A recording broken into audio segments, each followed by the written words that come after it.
साथियों, इस नए संसद भवन में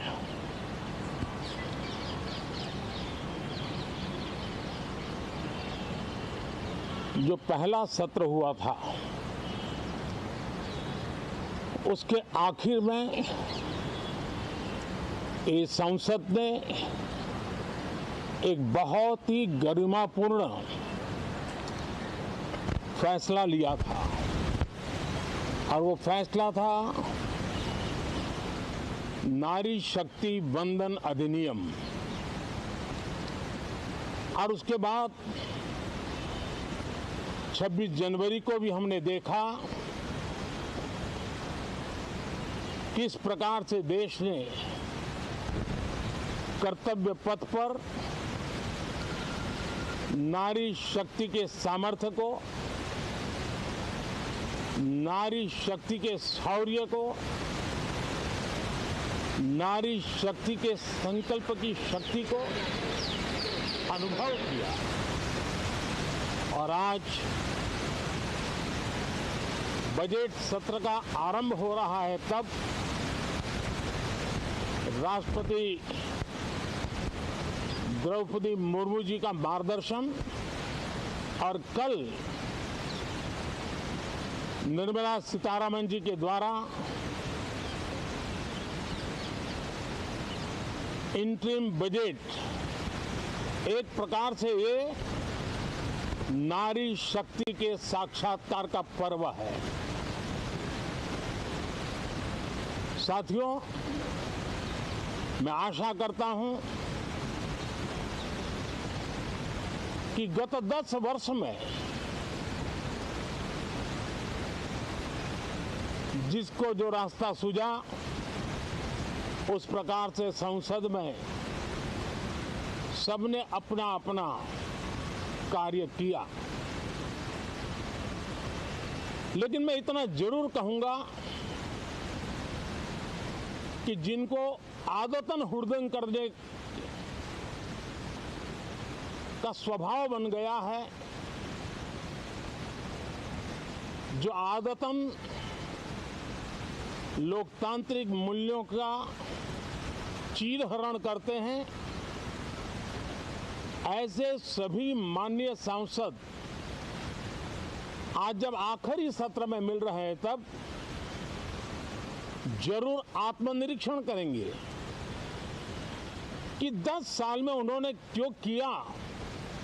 अपने संसदीय क्षेत्र में भी 100 लोगों को पूछ ले, किसी को याद नहीं होगा,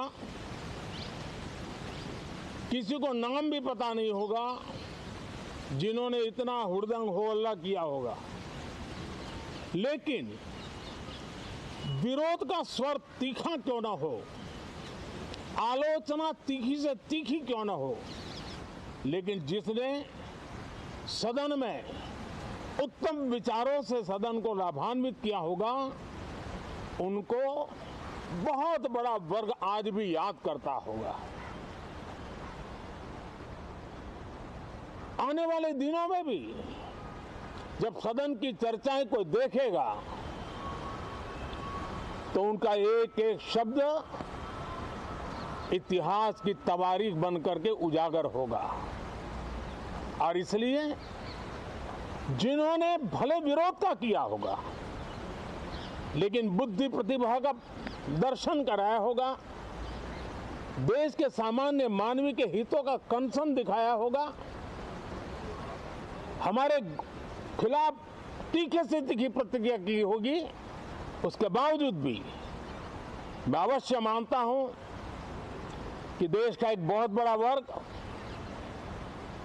लोकतंत्र प्रेमी सभी लोग इस व्यवहार की सराहना करते होंगे। लेकिन जिन्होंने सिर्फ और सिर्फ नकारात्मकता, हुड़दंग, शरारतपूर्ण व्यवहार ये जो किया होगा, उनको शायद ही कोई याद करे।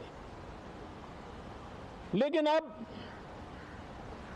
ये बजट सत्र अवसर है, पश्चाताप का भी अवसर है। कुछ अच्छे फुटप्रिंट छोड़ने का भी अवसर है।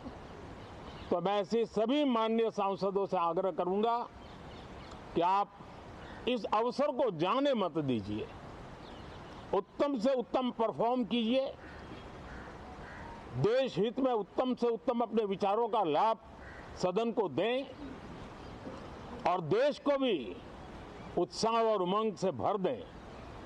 मुझे विश्वास है, आप तो जानते ही हैं